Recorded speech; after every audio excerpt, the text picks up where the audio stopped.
সম্মানিত প্রিয় মুআজ্জিজ মুকাররম, প্রাণপ্রিয় মুসল্লি, আমার প্রাণপ্রিয় যুবক ভাইয়েরা, পর্দার অন্তরালের মা ও বোনেরা, সকলকে জানাচ্ছি আমার অন্তরস্থল থেকে আসসালামু আলাইকুম ওয়া রাহমাতুল্লাহি তাআলা ওয়া বারাকাতুহু। সর্বোপরি মহান রব্বুল আলামিনের দরবারে শুকরিয়া জ্ঞাপন করছি, যিনি আমাকে এবং আপনাকে এই অযথাময় দুনিয়ার সকল ব্যস্ততা থেকে এড়িয়ে মহান রব্বুল আলামিনের পবিত্র ঘর, আল্লাহর ঘর বাইতুল্লাহ মসজিদ, এই ঘরের মধ্যে এসে বসে কিছু কথা বলার এবং শোনার তৌফিক দিয়েছেন, সেজন্য শুকরিয়া জ্ঞাপন করছি আলহামদুলিল্লাহ। আমরা বড় সৌভাগ্যবান, কারণ আমরা হচ্ছে আদমওয়ালা নবীর উম্মত। আদমওয়ালা নবীর উম্মত। আল্লাহ পাক রব্বুল আলামিন কোরআনের মধ্যে বলেন, লাকাদ খালাকনাল ইনসানা ফি আহসানি তাকওয়িম। আমি পৃথিবীর মধ্যে সবচেয়ে শ্রেষ্ঠ হিসেবে বানিয়েছি আমি কাদেরকে? মানব জাতিকে। কাদেরকে? তবে মানব জাতিদের থেকেও আরো উত্তম হিসেবে বানাইছি আমি আখির নবীর উম্মতকে। আল্লাহ রাসূল সাল্লাল্লাহু আলাইহি সাল্লাম এক হাদিসের মধ্যে বলেন, আল মুসলিমু আখিল মুসলিম। মুসলমান মুসলমানের ভাই। তৎক্ষণাৎ একজন সাহাবী রাসূল সাল্লাল্লাহু আলাইহি সাল্লাম প্রশ্ন করার ক্ষেত্রে উত্তর দিলেন, ইয়া রাসূলুল্লাহ, তার মানে কি আপনারও কি ভাই আছে? তখন রাসূল সাল্লাল্লাহু আলাইহি সাল্লাম বললেন, হ্যাঁ, আমার ভাই যারা তারা এখনো পর্যন্ত দুনিয়াতে আসেনি। সুবহানাল্লাহ। তার মানে কারা? আমরা। তার মানে কারা? আমরা। হযরত ওমর রাদিয়াল্লাহু তাআলা আনহু বলেন, আপনার ভাইরা এখনো পর্যন্ত দুনিয়ার মধ্যে আসেনি। তখন রাসূল সাল্লাল্লাহু আলাইহি সাল্লাম বলেন, তারা এখনো আসেনি। আমার ভাই তারা যারা আমার উম্মত, যারা আমার কি উম্মত। এখন এর ভিতরেও আমাদের আগে কারা ছিল? সাহাবীরা ছিল না? তো সাহাবীরা কি রাসূলের উম্মত না? অবশ্যই উম্মত। কিন্তু আল্লাহ রাসূল সাল্লাল্লাহু আলাইহি সাল্লাম বলেন, ও আমার সাহাবীরা, তোমরা তো আমাকে দেখছো, তোমরা আমার রহমত হিসেবে তোমরা জানতা আমি নবী কোন আদর্শ ছিলাম, তোমরা আমার চলন সবকিছু, আমল আখলাক সবকিছু দেখে তোমরা মুসলমান হইছো, তোমরা আমার প্রতি ঈমান আনছো। আখিরি সময়, শেষ জামানায় এমনও কিছু উম্মত থাকবে তারা কখনো আমি নবীকে দেখে নাই, তারা কখনো আমি নবীর সাথে চলে নাই, তারা কখনো জানতো না আমি নবী কিরকম, তারা কখনো আমার সৌন্দর্যটাও তারা উপভোগ করতে পারেনি। তাও তারা হাদিসের মধ্যে এবং কোরআনের মধ্যে শুনেছে, আখিরের জামানার পয়গম্বর আনা মুহাম্মদ মুস্তাফা সাল্লাল্লাহু আলাইহি ওয়াসাল্লাম একজন আসছেন, ওই নবী চাঁদের মতো সৌন্দর্য ছিলেন। ওই নবীর আমলকে তারা গ্রহণ করে তারা আমার উম্মত হয়ে যাবেন, তারাই হচ্ছে আমার ভাই। সুবহানাল্লাহ। তার মানে আমরা কত সৌভাগ্য। ও আমার মুমিন ভাই, আল্লাহ পাক রব্বুল আলামিনের দরবারে আদমওয়ালা বান্দার বড় দাম, আদমওয়ালা বান্দার বড় দাম। আল্লাহ পাক রব্বুল আলামিন বলেন, দুনিয়ার মধ্যে সর্বশ্রেষ্ঠ কিতাব হচ্ছে আল কোরআন। ওই কোরআন আমি এমন জাতা মানুষের উপর আমি নাজিল করি নাই। আল্লাহ পাক রব্বুল আলামিন বলেন, ওই শ্রেষ্ঠ কিতাব আমি একজন আদমওয়ালা নবীর উপরে নাজিল করেছি। সাহাবীরা যখন রাসূল সাল্লাল্লাহু আলাইহি ওয়াসাল্লামকে প্রশ্ন করেন, ও নবী মুহাম্মদ, এই দুনিয়ার মধ্যে সর্বশ্রেষ্ঠ কে? রাসূল সাল্লাল্লাহু আলাইহি ওয়াসাল্লাম সাথে সাথে উত্তর দেয়, আনা মুহাম্মদ, আনা মুহাম্মদ। আমার নবী মুহাম্মদ মুস্তাফা সাল্লাল্লাহু আলাইহি ওয়াসাল্লাম ডাক দিয়ে বলেন, ওমর, তুমি কি কালিমায়ে তয়্যিবা পড়নি? কালিমায়ে তয়্যিবা পড়ো নাই? তুমি নিজেও তো সাক্ষ্য দিয়েছো, তুমি নিজেও তো সাক্ষ্য দিয়েছো, লা ইলাহা ইল্লাল্লাহু মুহাম্মাদুর রাসূলুল্লাহ। ওমর, তুমি নিজেই তো বলেছো একমাত্র আল্লাহ ছাড়া আর কোনো ব্যক্তি নাই, আর কোনো ব্যক্তি নাই। আমি মুহাম্মদ সাল্লাল্লাহু আলাইহি ওয়াসাল্লাম তার বান্দা ও রাসূল। আমি মুহাম্মদ ওই আল্লাহর বান্দা এবং সম্মানিত রাসূল। আল্লাহর নবী প্রিয় নবী মুহাম্মদ মুস্তাফা সাল্লাল্লাহু আলাইহি সাল্লাম এই প্রসঙ্গে আরেকটি হাদিস বলেন, ইন্নামা বুইস্তু মুআল্লিমান লিউতাম্মিন আখলাক। ও দুনিয়ার উম্মত, শুনিয়া নাও, আমি রাসূলকে, আমি মুহাম্মদকে আল্লাহ পাক রব্বুল আলামিন দুনিয়ার জামানায়, দুনিয়ার জিন্দেগির মধ্যে তোমাদের জন্য একটা মডেল হিসেবে তৈরি করে আমাকে পাঠিয়েছেন। তোমাদের জন্য একজন আমল আখলাক আদর্শবান চরিত্র হিসেবে একটা সাইনবোর্ড হিসেবে আমাকে প্রেরণ করেছেন। আল্লাহর হাবিব মুহাম্মদ সাল্লাল্লাহু আলাইহি ওয়াসাল্লাম বলেন, ও আমার সাহাবীরা রে, ও আমার সাহাবীরা, ইন্নামা বুইস্তু মুআল্লিমান লিউতাম্মিন আখলাক। আমার আল্লাহ আমাকে আখলাক, চরিত্র, সব কিছু, সম্মান, মর্যাদা সবকিছু দিয়েই তোমাদের মাঝে পাঠাইছেন। ও মুসলমান, আমি আপনাকে এটাই বুঝাইতে চাই, ও ভাই ভালো করে বুঝেন। আজকে আমরা বিভিন্ন লোককে আমরা মডেল বানাই, বিভিন্ন লোককে আমরা মডেল বানাই, বিভিন্ন লোককে আমরা অনুসরণ করি, অথচ আমরা মুহাম্মদের উম্মত হইয়া আমরা নবীকেই অনুসরণ করি না। আল্লাহ রাসূল সাল্লাল্লাহু আলাইহি ওয়াসাল্লাম দাড়ি রাখছেন, দাড়ি রাখা সুন্নাত। ভালো করে বুঝে নেন ও মুসল্লি ভাই, ভালো করে বুঝে নেন, আমার কথাটা শুনেন। দাড়ি রাখা সুন্নাত, দাড়ি রাখা সুন্নাত। আমি যে পাগড়ি পরছি ওই পাগড়ি পরাটাও সুন্নাত। আমি যে মাথায় টুপি দিছি মাথায় টুপি দেওয়াটাও সুন্নাত। আমি যে লম্বা জামা পরছি ওই লম্বা জামা পরাটাও সুন্নাত। আমি যে মসজিদের মধ্যে ডান পাও দিয়ে রওনা দিছি ওইটাও সুন্নাত। আমি যে মসজিদের সামনের দিকে বিসমিল্লাহ পরে অগ্রসর হইছি ওইটাও সুন্নাত। আমার হাবিব বলেন, ও উম্মত, আমি যা করব তাই সুন্নাত, আর আমি যা করব তাই তোমাদের কল্যাণ। সুবহানাল্লাহ। আল্লাহ রাসূল সাল্লাল্লাহু আলাইহি সাল্লাম যা করবেন তাই আমাদের কল্যাণ। আপনি কাকে অনুসরণ করেন? বেশি কিছুর প্রয়োজন নাই। সবার হাতে ফোন আছে না? ফোন গুগলের মধ্যে ট্রান্সলেশন করবেন, পৃথিবীর সবচেয়ে শ্রেষ্ঠ মানবকে, সাথে সাথে এসে পড়বে মুহাম্মদ সাল্লাল্লাহু আলাইহি ওয়াসাল্লাম। বলেন না কেন? মুহাম্মদ সাল্লাল্লাহু আলাইহি ওয়াসাল্লাম। এবার দেখেন, আপনি অস্বীকার করতে পারেন, মুনাফিকরা অস্বীকার করতে পারে, কাফের বেঈমানরা অস্বীকার করতে পারে, কিন্তু গুগল কখনো অস্বীকার করে নাই। সুবহানাল্লাহ। তার মানে গুগলের মধ্যেও কি সর্বশ্রেষ্ঠ, সবচেয়ে শ্রেষ্ঠ মানব হচ্ছে মুহাম্মদুর রাসূলুল্লাহ সাল্লাল্লাহু আলাইহি ওয়াসাল্লাম। এখন আমার প্রশ্ন আপনার কাছে, আপনার ছেলে কেন মেসির মতো কাটিং দিয়ে চুল কাটে? আপনার ছেলের মাথায় কেন টুপি নাই? আপনার ছেলের গায়ে কেন আপনার লম্বা জামা নাই? এটা কি? ওই যে আল্লাহ রাসূল সাল্লাল্লাহু আলাইহি সাল্লাম বলছে, তাবাতু সুম্মা তুআল্লিমুহু। আগে তোমরা কি হও? সৎ মন মানসিকতা তোমরা হও, আগে সুজ্ঞান হও, তারপর তোমরা জ্ঞান অর্জন করো। আগে আমাদের কি করতে হবে? সুন্দর কোনটা, ভালো কোনটা, ওইটা জাজ করতে হবে আগে আমাদেরকে। আমরা জাজ করাটার মধ্যে আমরা উল্টে যাই। এই জন্য রাসূল সাল্লাল্লাহু আলাইহি ওয়াসাল্লাম বলেন, ও আমার উম্মত, আমি যা করব তা তোমাদের কল্যাণ। আমি ডান পা দিয়ে জুতা পরি ওটা তোমাদের কল্যাণ। আমি জামা ঝাড়া দিয়ে পরি ওটা তোমাদের কল্যাণ। আমি বিসমিল্লাহ পরে খাবার শুরু করি ওটা তোমাদের কল্যাণ।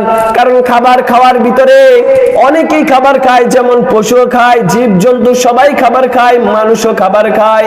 তবে মানুষে খাওয়া আর জীবজন্তু খাওয়ার মধ্যে, খানা খাওয়ার মধ্যে পার্থক্যটাই হলো বিসমিল্লাহ, ডাইন হাত দিয়ে শুরু করা। এখন আমাদের সন্তানরা দেখা যায় দাঁড়ায় দাঁড়ায় খায়, বাম হাতেও খানা খায়। মানুষ খাচ্ছে না, জীবজন্তু খাচ্ছে, কোনো পার্থক্য নাই। অথচ আমার নবী মুহাম্মদ মুস্তাফা সাল্লাল্লাহু আলাইহি সাল্লাম আমাদেরকে সিস্টেম জানায়া দিবেন। কিন্তু আপনি দেখেন, আপনি কোন জায়গায় অস্বীকার করবেন? যেদিন আপনি মারা যাবেন, আপনার লাশটা যখন রাখবে কবরের মধ্যে, বিসমিল্লাহি ওয়া আলা মিল্লাতি রাসূলিল্লাহ, বিসমিল্লাহি ওয়া আলা মিল্লাতি রাসূলিল্লাহ। এই আয়াতের অর্থ কি জানেন? এটা শুনছেন না আপনারা? কবরের মধ্যে যখন লাশ রাখে তখন এই শব্দটা ব্যবহার হয় না। আপনারা কি অর্থ জানেন? এই শব্দের অর্থ জানেন? এই শব্দের অর্থ হলো যে, ওগো মুহাম্মদ সাল্লাল্লাহু আলাইহি সাল্লাম, আপনার হাতে সুপর্দ করে দিলাম, আপনার সিরাতের মাধ্যমে সুপর্দ করে দিলাম। অথচ আমরা আগে জানতে হবে উনি কি আগেই কি রাসূলের সিরাতের উপর ছিল কিনা। এবার আপনি চিন্তা করেন, কিয়ামতের দিন যখন আপনি আল্লাহর কাঠগড়ায় দাঁড়ায় যাইবেন, আল্লাহর কাঠগড়ায় যখন দাঁড়ায় যাবেন, তখন আপনাকে নবীর আদর্শ দেখবেন। কিয়ামতের দিন বড় আফসোসের নেই তাকাবেন, রাসূল সাল্লাল্লাহু আলাইহি সাল্লাম যখন কিয়ামতের ময়দানটার দিকে তাকাবে, চোখ দিয়া ঝরঝর করে পানি ছাড়বে আর বলবে, ও উম্মতরা, তোমরা কি দেখো নাই উহুদের ময়দানে আমাকে ঝরঝর করে ফেলছে, পাথর মেরে আমার পিঠটাকে আঘাত করে ঝরঝরিত করে ফেলছে। আমি আমার কত সাহাবী শহীদ হয়েছে ইসলামের জন্য, আমার আদর্শ বাস্তবায়নের জন্য। অথচ তুমি উম্মত কি একবারও আমার এই আদর্শ তুমি শোনো নাই? আমার এই আদর্শ কি তোমাকে কেউ শোনাই নাই? আল্লাহ পাক রব্বুল আলামিন ডাক দিয়ে বলবে, ও বান্দা, তোমাদের হেদায়েতের জন্য নবী পাঠাইছি, আলেম পাঠাইছি, পীর পাঠাইছি, মাশায়েখ পাঠাইছি, তাও তোমাদের এই অবস্থা। কে তোমাদেরকে আমার পক্ষ থেকে, তোমাদেরকে আমার দিক থেকে ফিরাইয়া নিল? জাহান্নামের ফেরেশতারা যখন হাজির হয়ে যাবেন, আল্লাহ পাক রব্বুল আলামিন রাগান্বিত হয়ে জাহান্নামের ফেরেশতাদেরকে হুকুম করিয়া দিবেন, বলবো, জাহান্নামের ফেরেশতারা, তোমরা দৌড়ে দৌড়ে তাদেরকে জাহান্নামের দিকে নিয়ে যাও। কি করবেন? আল্লাহ রাসূল সাল্লাল্লাহু আলাইহি সাল্লামের আদর্শ কত সুন্দর। আদব যদি আপনার ভিতরে থাকে, রাসূল আদর্শ যদি আপনার ভিতরে থাকে, আপনার দাম এমনিতেই বেড়ে যাবে, আপনাকে মানুষ সম্মান এমনি করবে। ছোট্ট একটি ঘটনা বলি। একজন রিকশা চালক আল্লাহ রাসূল সাল্লাল্লাহু আলাইহি সাল্লামের প্রেমে বড় মশগুল। মসজিদের মধ্যে যখন আল্লাহু আকবার বলে আযান হয়ে যায়, যদিও ঘটনাটা পূর্বে কিছুদিন আগে ঘটেছে, ওনার রিকশার মধ্যে একজন আলেম উঠেছে, কিন্তু নামাজের যখন সময় হয়ে যায়, আল্লাহু আকবার, আল্লাহু আকবার, আশহাদু আল্লা ইলাহা ইল্লাল্লাহ, আশহাদু আল্লা ইলাহা ইল্লাল্লাহ, মসজিদের মাইকের মধ্যে যখন আওয়াজ হয়ে যায়, বান্দার শরীরের মধ্যে কম্পন চলে আসে। রিকশা চালক দেখেন, আমি আপনার এটাই বুঝাইতে চাই, আদব মানে হচ্ছে বিনয়। ওই বান্দা আল্লাহর প্রতি কত বিনয়ী। রিকশা চালক, অথচ তার রিকশার মধ্যে একজন আলেম বলতেছে, ও মামা, সামনের দিকে আগায় যাও। রিকশা চালক বলতেছে, হুজুর, মসজিদের মধ্যে আযান দিয়ে দিছেন, নামাজের সময় হয়ে গেছে। আলেম বলতেছে, চিন্তা করেন, আলেম হইলেই যে আদব থাকে, বিষয়টা এমন না। যার ভিতরে আদব আছে তার সম্মানটা কে বাড়ায় দেয়? আমার আল্লাহ। রিকশা চালক বলতেছে, ও আলেম, ও হুজুর, মসজিদের মধ্যে আযান দিয়ে দিছে, আমি নামাজ পড়তে যাব। আলেম সাহেব বলতেছে, নামাজের এখনো পর্যন্ত আধা ঘন্টা সময় আছে, আমরা সামনের মসজিদে কি করব? নামাজ আদায় করে নেব। ভালো করে মন দিয়ে শুনেন, কতটা বিনয়ী আল্লাহর প্রতি, কতটা তাকওয়াবান ব্যক্তি। ওই রিকশা চালক মামা আগাইতেছে, আর একটু পর গামছা দিয়ে কেন যেন চোখটা মুছতেছে। আলেম সাহেব পিছন থেকে এই দৃশ্যটা খেয়াল করলেন, করে বলতেছেন, ও রিকশাওয়ালা মামা, আপনি বলছেন নামাজের সময় হয়েছে, আমি আপনাকে বলছি সামনের মসজিদের মধ্যে নামাজ পড়বো, সময়টা এখনো রয়ে গেছে। রিকশা চালক মামা বলতেছে, ও হুজুর, আমি জানি আপনি আমার থেকে বড় জ্ঞানী, আপনি আমার থেকে বড় জ্ঞানী, কিন্তু বিশ্বাস করেন মসজিদের মধ্যে যখন আল্লাহু আকবার বলে শব্দ হয়, তখন আমি রিকশা চালক কখনো রিকশার প্যান্ডেলের মধ্যে একটা চাবও দেই না। আজকেই আমার জীবনের সর্বপ্রথম মসজিদের মধ্যে আজান হয়ে গেছে, আমার মালিক আমাকে ডাকতেছে, ও বান্দা নামাজের দিকে আসো। আমি আজকেই আমার মালিকের আওয়াজের দিকে না অগ্রসর হইয়া আপনার কথা মতো আমি রিকশার প্যান্ডেলের মধ্যে চাপ দিয়েছি। আলেম সাহেব অবাক হয়ে গেছে।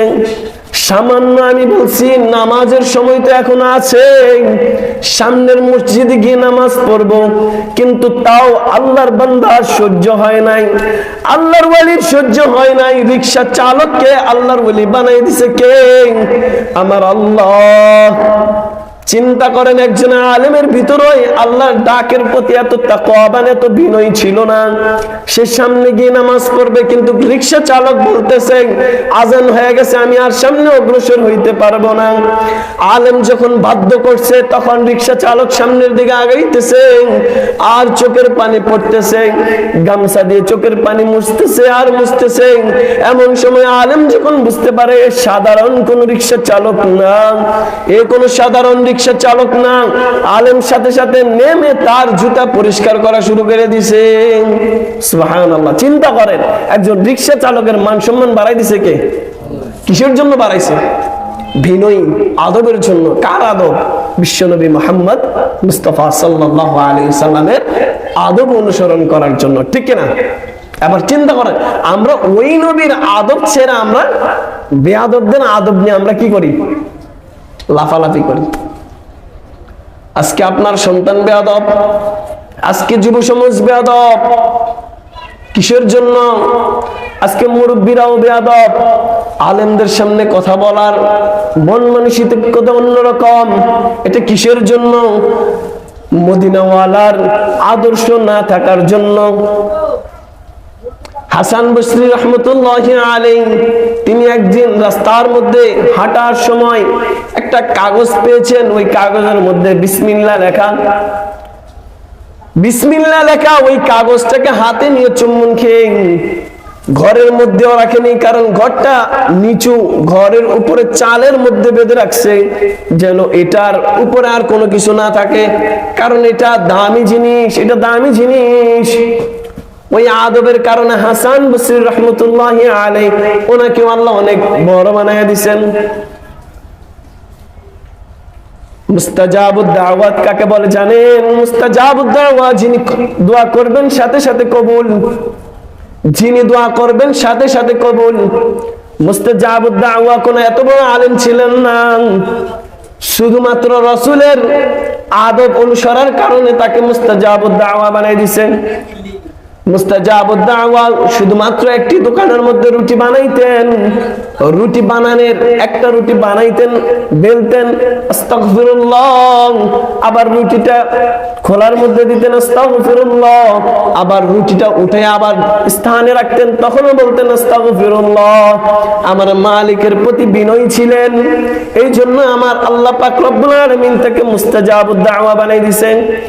ইমাম আহমদ ইবনে হাম্বল রহমতুল্লাহি আলাইহি উনি যখন ওনার চুলার সামনে গিয়ে দাঁড়ায়, তখন ইমাম আহমদ ইবনে হাম্বল তাকে প্রশ্ন করে, অনেকবার খেয়াল করেন, একটি ছোট্ট বালক যুবক প্রত্যেকটা কাজের শুরুতে আস্তাগফিরুল্লাহ আস্তাগফিরুল্লাহ বলতেছেন, সে কে? ইমাম আহমদ ইবনে হাম্বল তাকে প্রশ্ন করলো, ও যুবক, আমি অনেকক্ষণ ধরে তোমাকে খেয়াল করতেছি, তুমি রুটিটা বেলতেছো আর রাখতেছো, আস্তাগফিরুল্লাহ আস্তাগফিরুল্লাহ বলতেছো, তুমি আসলে কে? মুস্তাজাবুদ দাওয়া সে বলতেছে, ও প্রতীক, আমি একজন সামান্য যুবক, আমার এটা অভ্যস্ত হয়ে গেছে, আমি আমার মালিকের প্রতি বিনয়, এটা আমার অভ্যস্ত হয়ে গেছে। আমি সময়ের প্রতি গুরুত্ব দেওয়া, আমার মালিকের প্রতি বিনয় হওয়া, এটা আমার অভ্যস্ত হয়ে গেছে। আমার রাসূলের আদব আমার ভিতরে, এটা আমার অভ্যস্ত হয়ে গেছে। ইমাম আহমদ ইবনে হাম্বল বলতেছে, তোমার চুলার সামনে যে আমি বসে আছি শীতের রাত, তোমার কোনো প্রবলেম? সে বলতেছে, না আমার কোনো সমস্যা নাই, আপনি বসে থাকতেই পারেন, তবে আপনার পরিচয় কি, আপনি আমাকে পরিচয়টা একটু দেন। কথোপকথন এক সময় বোঝা যায় যে ওই ব্যক্তি, ওই যুবক বলতেছেন, আমি মুস্তাজাবুদ দাওয়া, আমি এমন কোন দোয়া করিনি যেটা আমার কবুল হয়নি, আমার আল্লাহ কবুল করেন নাই। তখন বলতেছে, এক পর্যায়ে কথার ভিতরে ভিতরে এক পর্যায়ে এই কথা চলে আসছে যে আমার একটা দোয়া আল্লাহ এখনো কবুল করেন নাই। ইমাম আহমদ ইবনে হাম্বল রাহমাতুল্লাহি আলাইহি বলতেছেন, ও যুবক, তোমার কোন দোয়াটা কবুল হয় নাই? মুস্তাজাবুদ দাওয়া বলতেছেন, আমি একটা দোয়া করেছিলাম, এই জগতের সর্বশ্রেষ্ঠ আলেম ইমাম আহমদ ইবনে হাম্বলকে যখন আমি দেখতে পাই, আমার দু চোখ ভরে যেন আমি তাকে দেখতে পাই, আমি যেন তার কপালের মধ্যে চুমা খাইতে পারি। তখন ইমাম আহমদ ইবনে হাম্বল বলতেছেন, ও মুস্তাজাবুদ দাওয়া, তুমি এমন ভাবে আল্লাহর নৈকট্য লাভ করছো, এমন ভাবে আল্লাহর প্রতি তোমার বিনয় দেখাইছো, এমন ভাবে রাসূলের আদব তোমার ভিতরে সেট করে নিছো, ওই জন্য তোমাকে আল্লাহ পাক রব্বুল আলামিন মুস্তাজাবুদ দাওয়া বানাই দিয়েছে, তোমার 3 নাম্বার দোয়াটাও কবুল হয়ে গেছে। আমি ইমাম আনা আহমদ ইবনে হাম্বল। চিল্লা বলেন সুবহানাল্লাহ।